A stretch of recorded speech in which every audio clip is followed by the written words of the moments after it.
We have a production company, so we're involved in media production, commercial production for clients. So we're really interested in the language of advertising and how it affects the psychology of massive audiences. So nation branding is sort of an interesting kind of phenomenon that's happening more and more. Saatchi & Saatchi just rebranded Australia a couple years ago, which was sort of like we were looking at that as we were developing ideas for this project. So, you know, in the production side of things, just thinking in terms of an agency and how interesting these ideas of nation are, and what are these tropes or what are these ideas that are being branded to people, and how are they being branded, in what ways are they being branded?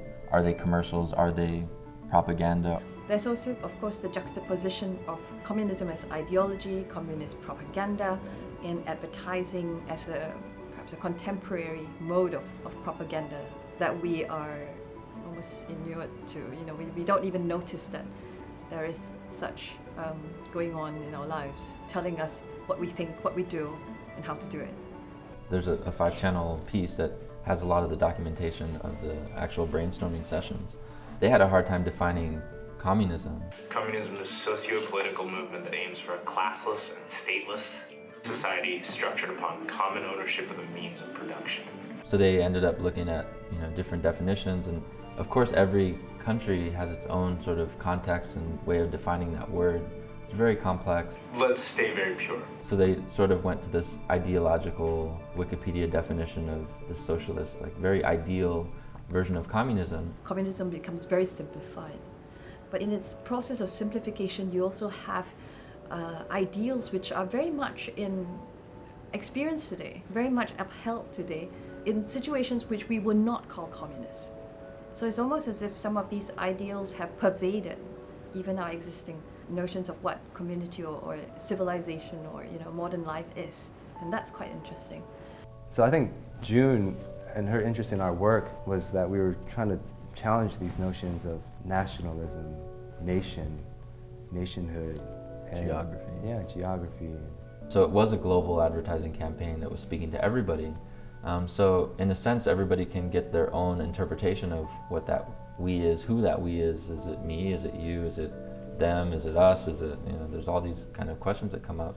And it's interesting because each place that we present it, it's a different context and it's read a little differently. It could be potentially scary. I mean, in certain contexts, I feel like I would be afraid that people would misread it or not get what we're trying to do with the project. Our intention for the project is to make a real commercial and let it loose into the real world for real consumers to kind of experience. Now imagine if you were watching the Super Bowl and you see a commercial for communism, and what that would do to the psychology of massive audiences as they kind of experience that commercial. But on the other hand, when it goes into the art world, there's another kind of discourse and dialogue that surrounds the project. The only thing that's existing right now is the website and the art piece in the museum. So, I mean, we're working on a Kickstarter campaign. If it gets shown on Super Bowl, that's gonna have its own impact.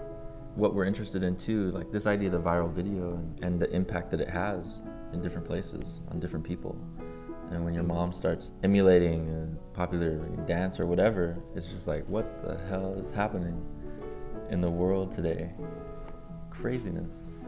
I think once it reaches that level, then it's a different sort of dialogue that we're having with people and exchanging with people. And actually, it's sort of outside of us where we actually get to participate in that dialogue as well. And I think we're interested in doing that. I think we're interested in being spectators as much as we are creators, and I think that's part of what we're interested in the work that we do.